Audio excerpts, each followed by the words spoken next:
دەنگەکەم نایگەهرە ناسێما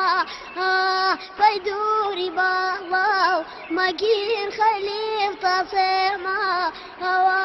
جا من خیاڵە بەریدا مەگیر دەوێرە ئەوە مستاشە بەحری ئازیر نەپێیەوێرە ئەوە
دڵە بێناوزەن دڵە بێناوزەن ناقس پەروەربیەن ئەیسە بێناوزەن کەفتەی بێقیمەت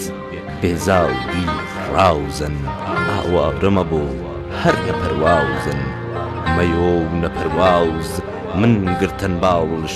ناقس پەروەربیەن پەشێوەن حاوڵش ئەمن ناوزم هەن ئەر ناوزم نیەن جەخاوک پایە دۆست پەرواوزم نیەن من ڕازیم بەو جۆر جەفاوی بێناوزی دڵ نازاو بیەن پێش نیەن ڕازی دڵ نازاو بیەن پێش نیەن ڕازی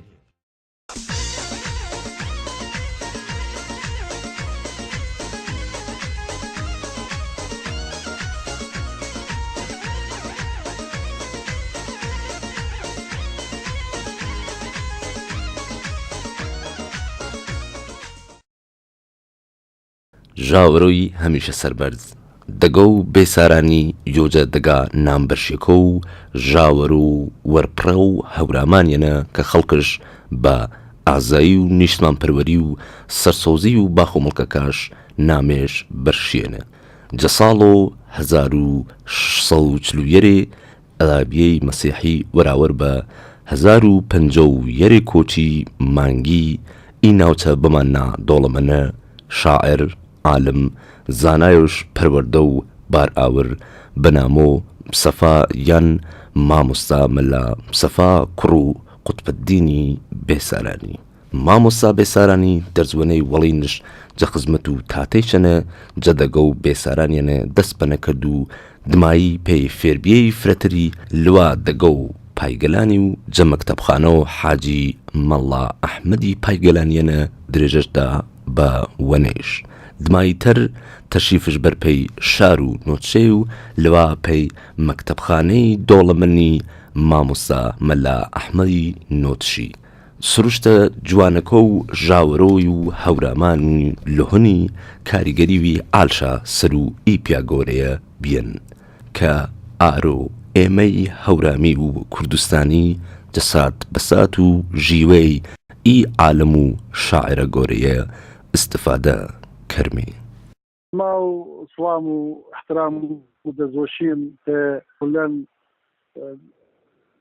بینەرا و شنەوەندا و کەناڵەکەیتە بێسارانی یۆنچە شاعرە کە جە سەرەتا و جەدیدایەت و ئەدەبیات و کوردی و بیان بەڕەمز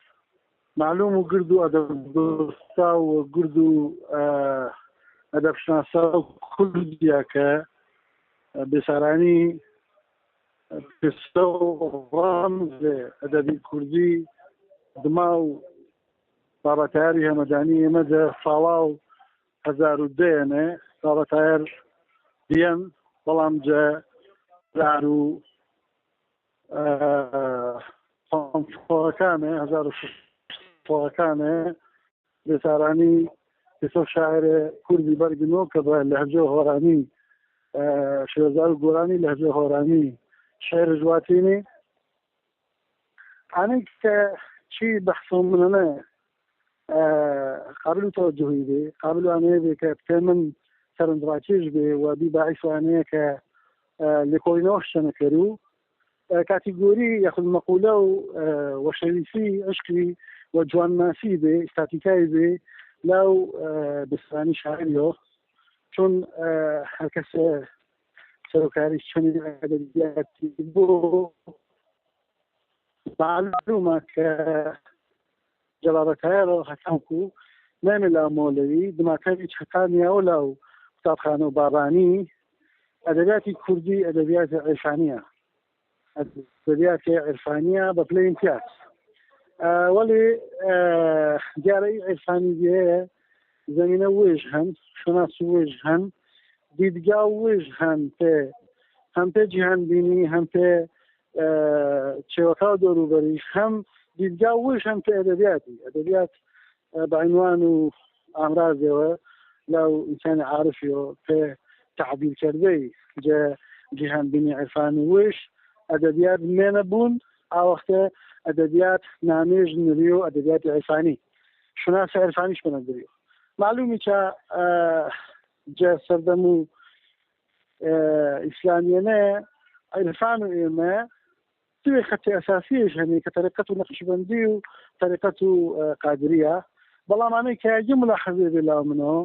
بێسارانی نوربەخشیە بێسارانی کە چۆن مۆقعی جوغرافیای گنۆ قەورامان و ژاوەرۆی و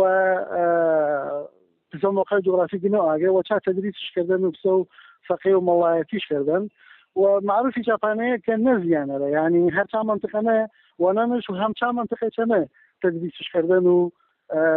دەرسشدان و مەڵایەتیش کردن بێسارانی متعلقة بطريقة النور بخشي بعض الديجا وجهني ديجا شد جواز نجا ديجا قادري ونقشي وإسرائيلية من رأس النور بخشي كرمي والله من رأس مباس البشرانية أنا كجملة حزينة تمام يا جملة حزينة شان سياق الزمنية كرابتها يرمي شان سياق الزمنية يعني تواصل شن صالة ولا بابتها شن صالة دماغ بابتها حتى دماغ مدرسة وسيكوشكا وبابانيش ما مفهوم عشقي ومفهوم عينية ومفهوم جهان بين الدينية عرفانية كمه ومفهوم الديد إنساني شاعري تحصل زمانه جديد استاتيكاكا تا مفهومه که استاتيكاي خواهي يعني بمعنى وتر مصدر استاتيكاي مصدر جمالي خذ خواهي وشكا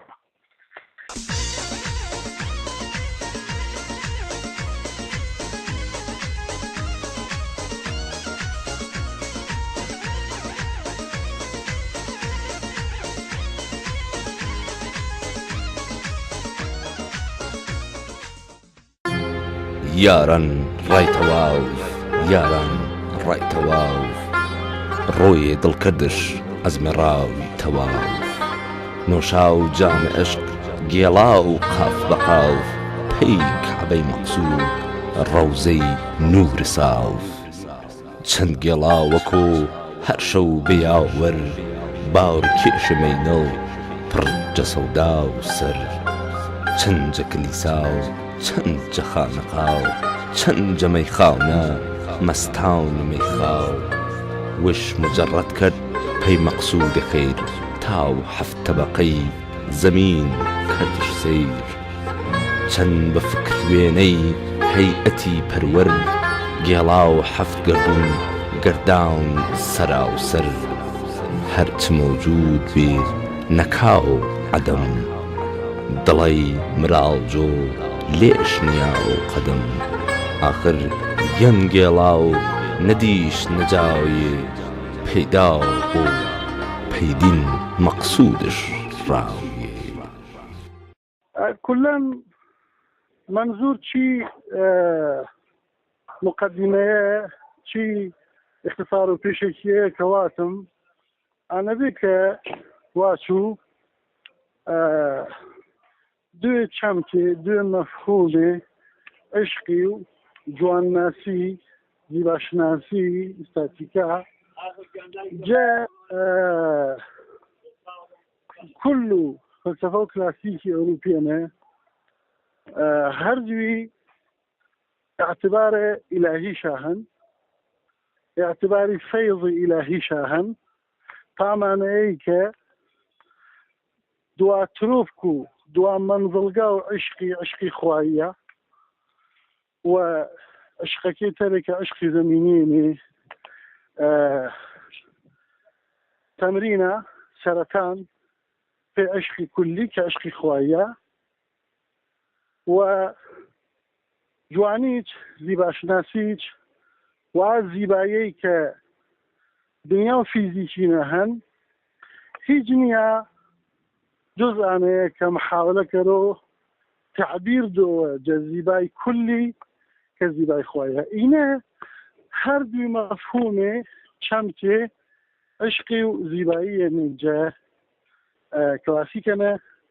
وهر أبي جورة كوتنوجة أدبيات عرفاني إسلامية يعني أدبيات عرفاني إسلامية وعرفاني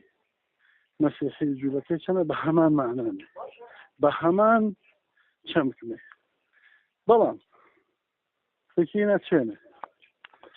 يعني عجائبية ك بعيشو بيقولنا وكومن بيان إنا أتشينا ك بسراني أبي طولي ويش سردم الجيوان زمن الجيوان كزمنو أجر ثقافتين كثقافي عرفانا كلن جرك بيعني واتشو في مقدمة في دفتكو سرطاية كهردوي شمكو عشقيو شنو استاتيكاي بمنازي باشناسي جاء كل فلسفة كلاسيكي أوروبية بمعنى عشقي إلهية بمعنى هيك دوام منزلقو عشقي إلهية وزيباشناسيج باتشم كما كل الزيبايي جعلني فيزيكنا هن هيش نياد بيجغانه كتعبير دايون جا زيبايي خواي جمالي إلهي زيبايي خواي بحال اي مفهومه اي تصور جهان بينيه كهم في عشقي وهم في زيباشناسي بجوز جورك امان دليل عرفان اسلامي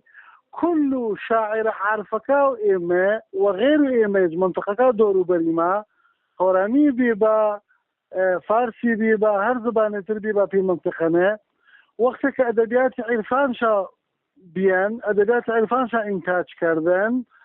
وقتك كقفشا سرو عشقي وسرو زيبايي كرديني تا مفهومة كردن شا كمن باسم كرد كفلسفة كلاسيكي چنا باسا كوتنو سير أنا بلان فلسفة كلاسيكي جا فلسفة مودرني غربية جا 1800 بعد يعني تقريبا زقتر جا 1800 بعد جا 17 بعد اي چمك عشق إلهي ممنو وإي چمك بمعنى زيباي إلهي ممنو زيبا أنا كبتشني فيزيك توينيش وعشق أنا كتو فيزيكيا ممارسة الشنيكري أنا كبحثكو مننا آمان ويجي عجائبية لاو منو بيبا سواني كعبحثي بنيسو أنا ندي ساراني جا 1600 جيوان جا أتي سالانه جيوان كأسر دمه فقط ادبيات عرفان هن، فقط جهان بيني عرفاني هن. ولأنك عجائبة لا بسارانيو شاركاو بسارانيو عشق باس عشقي لاينيا، كل شاركاو بساراني جيلا باس عشقي خواهج نياتن، كل شاركاو بساراني جيلا تا مفهومي كجلاو مولويو هن لا بابا تاريو هن بمعنى عشق عرفاني نية. اصلا باس وعشق زمینیه، باس وعشق فیزیکیه، باس وعشق ترجمه تکناچه که دیانش ته جنس ورانوریش که معجب بیانتنش. عجایبی که آنه که بسارانی بدرده چمکو عشقی وقتی که باز زیباشناسیش کرو، باسو ظریفی کرو، ایتر باسو زیباشناسی خواهی نیا، باسی استاتیکای خواهی نیا، باسی استاتیکای بشریه، باسو ژنی کرو، باسو بالا و ژنی کرو، باسو بجنو بالا و جسته و ژنی کرو، باسو آنه کرو که پنج ماچه آرو ایروتیکا تا ایسا اوروپا چنه بحضر باس کریو. يعني عشق جماليت که جسته و ژنی جبعد جنسی سکسیکشو،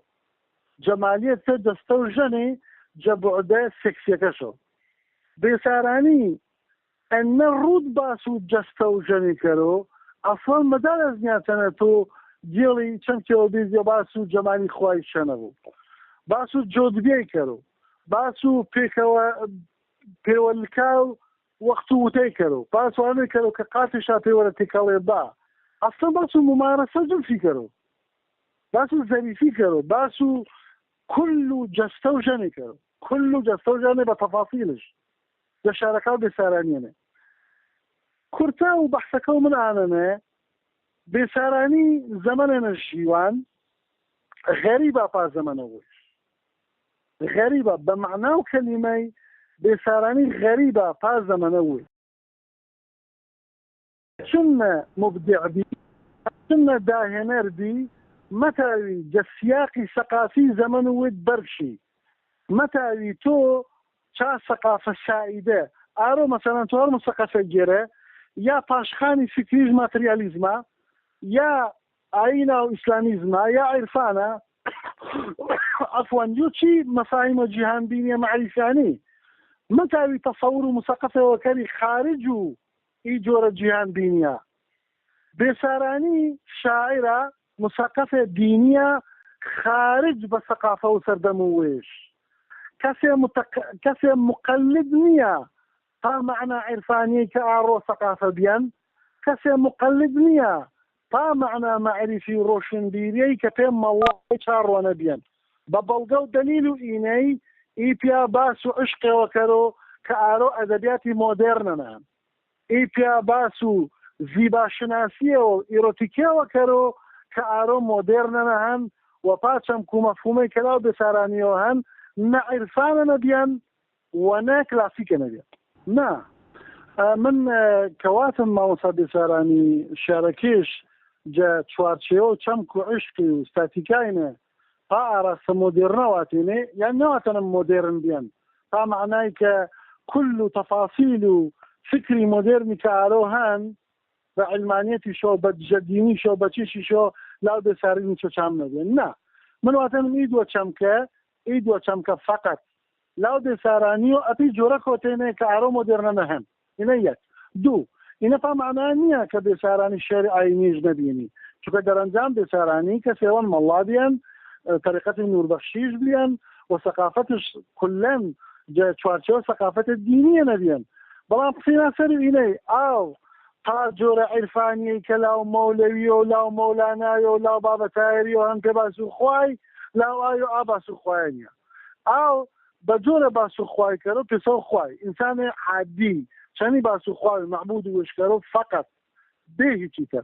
اینجا شعر بمعنی شعر تریجنیانی شعر سروشتوش هم که مشهوره يعني بتالتي باسو پاییزی لو بسارانی و باس فرد بارزه فرد دیاره وقت واسو مولوی كاملا متاثر بين پای جباسو سروشتی و بتالتي جباسو پاییزی نه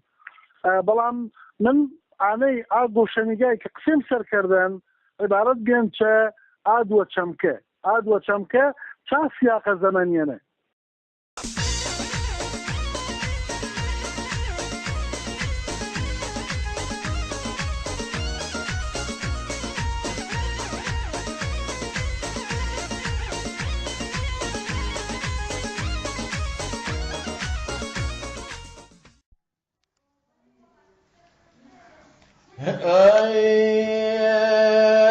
خاڵۆ ڕێبوار ڕێگاکەم دووەرێ خاڵۆی ڕێبوار خاڵۆ ڕێگاکەم دووەرێ سفێر و ڕێمان ئازێ بۆ لای چنوورێ سفێر و ڕێمان خاڵۆ بۆ لای چنوورێ چنووری تو شاهدێ ئەی ڕۆسوو سەنێ تو قاضی چنووری تو شاهدێ ئەی ڕۆسوو سەنێ تو قاضی سەیاڵ جەناکە خاڵۆ کردتیرە نازی سەیاڵ جەناکە خاڵۆ کردتیرە نازی دەروون ببیێن عەزیز بە تێخت و سانی دەروون ببیێن ئەی ڕۆ بە تێخت و سانی چەنەژ بەبڕێ و خاڵۆ تەمەوێزم سانی وەنەژ بەبڕێ و خاڵۆ تێمەوێزم سانی نەمنی خاڵام و عەزیزی نەخاڵۆمێنی نەمنی خاڵام و ئەی ڕۆ نەخاڵۆمێنی عاشقی خاڵی خانوێ گوناو گەردێنی دیوانەی خاڵی خاڵۆ گوناو گەردێنی جار جار بەڕووی ناز عەزیزی لابی کەلاوێ چون مانگ لە گۆشەی کاڵێ هەورێ سیاوێ چون مانگ لە گۆشەی عەزیزێ هەورێ سیاوێ پاییزە ناومان ئەی ڕۆ ڕەنگ زەرێدی پەیچێم چینچینی بەڕێز و خاڵۆ غەوێبانی غێم چینچینی بەڕێز و خاڵۆ غەوێبانی غێم ئەی خاڵۆی ڕێبوار عەزیزی ڕێگاکەم دوورێ ئەی خاڵۆی ڕێبوار نازانێ ڕێگاکەم دوورێ سفێر و ڕێمان عەزیزێ بۆ لای چنوورێ سفێر و ڕێمان خاڵۆ بۆ لای چنوورێ لوانی داڵانیێ ئەی ڕۆ بە یادی جارن با سرێ دەیبیێ خاڵۆ لە شاو نازۆرن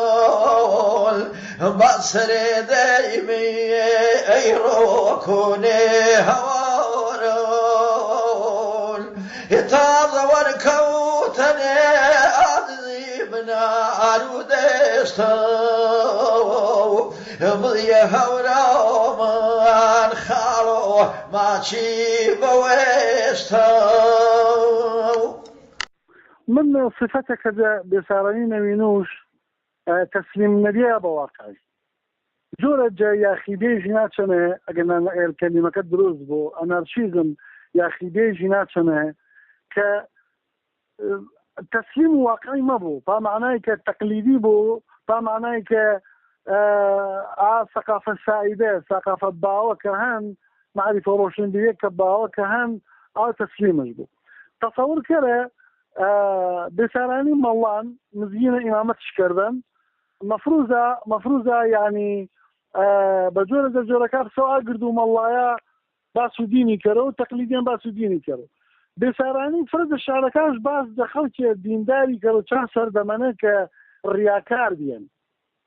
ڕیاکار بێن یعنی دینداری و ئایشاش بە ڕیازانان دینداری و ئایشاش بە جۆرە بێدینی زانان ئاو تەسەورە تەرش بێن پێدینی یعنی ئێمە ئی مەفهومە لاو مۆلانایە ویلمش مۆلانا جەنابەت مزانی مۆلانای ڕۆمی شعرش هەنە حوارە یعنی گفتوگۆن بین و موسای و شوانێوەنە باز دوێ تەسەورە دینیا کەرۆ یەشا تەسەوری شریعەتی دینیا کە هین و موسایە یەشا تەسەورە فطرەتی دینیا کە هین و کابرای شوانیە دمایی طبعا مولانا ئەفضەلیەت مو بە تەسەورە فطرە دینیەکە و شوانەکەی بێسارانی کاملەن ئا جۆرە دینداریە و باوە سەردەم و وێش نامێ بەرۆ بە ڕیاکاری بە ڕیابازی نەک شعرێنە یعنی چوار شعرێشەنە فرە بە تنی ڕەدمەوە ئانەی کە پێ ئێمە گرنگ و مهمە ئانەی کە پێ ئێمە مهمە ئێمە تەنیا شاعرێمان نییە بە عنوان و بێسارانی جەسەدە و شانزەیەنێ ئێمە ڕۆشنبیرەمە هەن یاخی بە سەقافەی تەقلیدی سەردەم و وێش ئێمە ڕۆشنبیرێمە هەن مبدع لە سەردەم و وێشەنە ئێمە کەسێوما هەن تەنیا مجرد شعرش نەنووسێنێ پێ شعری بەڵکو جۆرە تەرزە تەفەکورە تازەش ئاردەنەنێ بە عنوان و نەک کەسێ موسەقەفی سادەی بەڵکو بە عنوان و موسەقەفێ دینی تاوانش جۆرە دە تەسەوری تازەی بارۆکەئینە دماتەر ئەدەبیاتی کوردینە لاو نانیۆ نەختێ جورئەت مۆنە وێش نەقد و مەڵایا و نەقد و ئەهل و مزجی جێرۆ قاسا لاو بێسارانیۆ تەمام ئی حاڵەکە بەرگنۆ کە جۆرە جە صاحب موقفی صاحب هەڵوێستی پۆشە بەرگنۆ پێ واقعەکە وێش تەسلیم پاسەقافە سعید و تەقلیدیە مەبوو کە چاڕۆنە هەن بەڵکو صاحب و قسێ وشە صاحب و تەسەورات و نەزەریات و وشە و بە جۆرە دە جۆرەکە ئیپیا پێوە سادە نییە ئاما بۆ ئیزافێوەش کردە بۆ تانیشە دماوش نەخێر بەڵکو ئامان ڕێڕەوێ تازە ڕێچکێوە تازەش دروست کردن نەک تەنیا جە ئوسلوب و شعریانە جە تەسەور و جیهانبینی و تەفەکوریانە بێسارانی ئەوەڵەن جەڕۆ زمانەوانیۆ تاوانش پاس زمانە مەحەلیە کە هۆرانی و منطقە و ژاوەرۆیە کە بەشەنجە هۆرامانی کولی تاوانش گۆرەترین ئبداع کەرۆ جە تعبیرکردەینە جەواقع و سروشتی جەواقع و فکری و دەوروبەریش ئینە جەڕۆ و زمانەوانی و جەڕۆ و ئوسلوب و تعبیریش دووەم جەڕۆ و فکریشۆ مسەقەفێوەن ڕۆشنبیرێوەن زائد مەبوو پانیشا وەڵی وش و دماوش بەڵکو وش پێ وش عالەمێ تازەن وش پێ وش مەدرسێوەن ڕۆیە کفرێ دیم ئیماون مەپۆشە دڵ ئیمان بەدەست کوفاور فرۆشە دینە تەرسا و گرت هورگێڵا و جەگشت بەست بە زونار کلیسا و کەنشت واتم ئەی دڵە فامت شۆنە سەر کێ بەستەن بەدین کوفاراون کەمەر گرتن و مەزهەب شێخ سەنعاونی ئیماون مەفرۆشی زونار و مەسانی دڵواو بە خودای کارساوز کەریم من جەدینە تۆ بێزاورم بەریم حەڵقێ وەجە زوڵف زوناوری دڵبەر نمەڵۆ بە مەڵک دارا و ئەسکەندەر سوبسدای ناقوس سەیرە مەیخاونە دین تەرسایان کلیسایانە خاستەرن جەدین ناو تەمامە تۆ جە سوژدەی ڕیای سبح و شامی تۆ ڕۆیە کفرێدیم ڕۆی ئیماون مەگرت ڕۆیە کفرێدیم ڕۆی ئیماون مەگرت دڵ جەدین بەرشی دین تەرسا گرت پشتکردنە مەزهەب عاولەما و ندین ڕوونە بۆ تخاونە زوناور بەست یەقین ناقوس کرد بەدەست ساوز گەبریش جەند ئیمان داو بە کوفر دینی تەرسا و سند واتم هەی دڵە بێپەروا و جەگشت کی جەدین بەرشی ڕووکرد نەکەنش گرتنت بەدەست ساوزی نەسراونی هەر سوب سوژدەی بت بە ناو قوسوان دڵواڵ بە کەسێ داناو بەگشتن بەرشیم جەدین و ڕووم نەکەنشتن هەر سەحەر نۆشاوی باودەی سافێ مەست هەڵقەی زولف وەدەست زولناور بەستەی قەست خاستەرجە سوژدەی ڕیا و بەردەتەن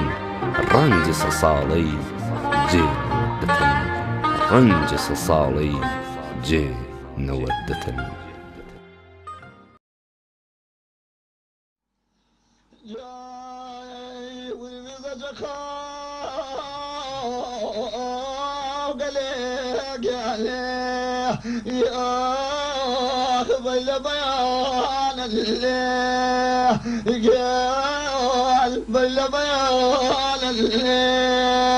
يتاقين ويا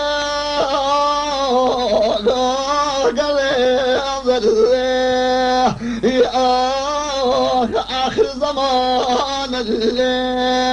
قال آخر زمان قال آخر زمان إن شاء الله لم دنيا قالك يقول قال تو يا ضيف يقول وي تو يا ضيف يقول غيبة من لو دنيا محبوبك يقول وي تو زغويت يقول قال تو زغويت يقول يجاوز لك الواقع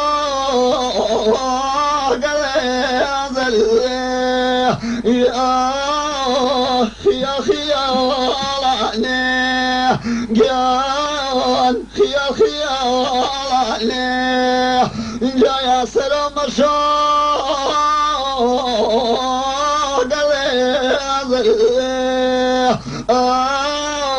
يا مربط عليه قال يا مربط عليه أو ما لا يهمه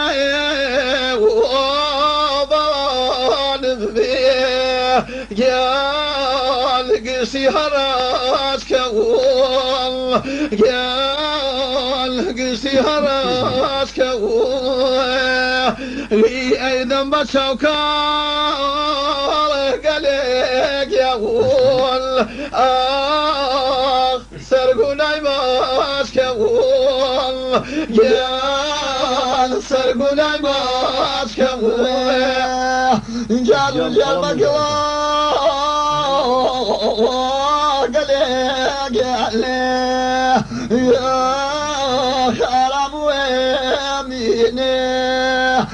قال حرام ويميني جاتي بويني ما نوبان مي يا حولي سلامي قال حولي سلامي رجال تماشى قالك يقول بلطم كاردا قال بلطم كاردا جاعب الجسد قالك يقول دين فقير دلي قال دين فقير دلي يا ران خلق فيك انا يبغي تشودني يا عزيز خلق فيك انا يسوى شوتي العزيز خير ميزانا سواتو چی یاران قدر میزان مرد شادی ویرو جه خاکی تنو مرد شادی عزیز وطن خاک تنو از پرده سفتا خواهیان دور ولاتنو از پرده سفتا ویاران دور ولاتنو امانی ولاد یاران ایجاز مریم امان ولاد یاران ایجاز مریم نکای دوریه که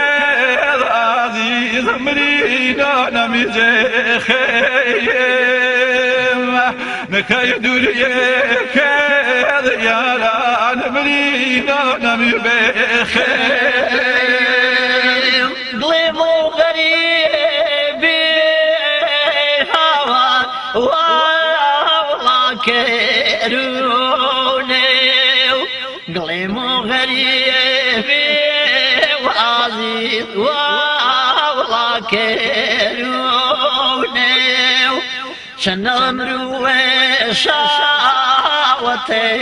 تابل ميروني شنمرو شاويرو تابل ميروني جادنگ کنایگا هرنا سما فيدوري باو مجين خليف تصما هوا جا من خيال بريدا مجيد ويرا هوا مستاشى بحري عزيزنا بيا ويرا هوا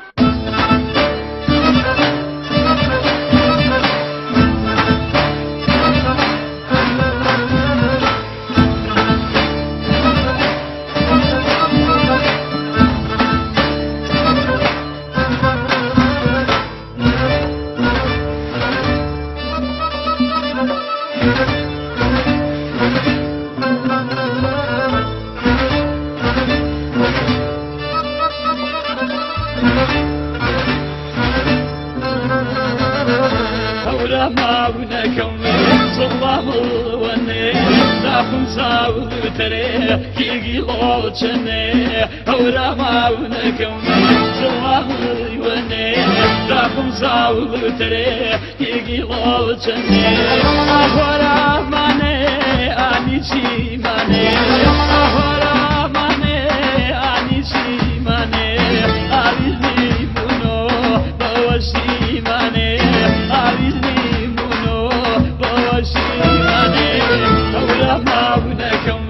صلاه وني داكم ساود تري كي لوچني اورا ما ونكم صلاه وني داكم ساود تري كي لوچني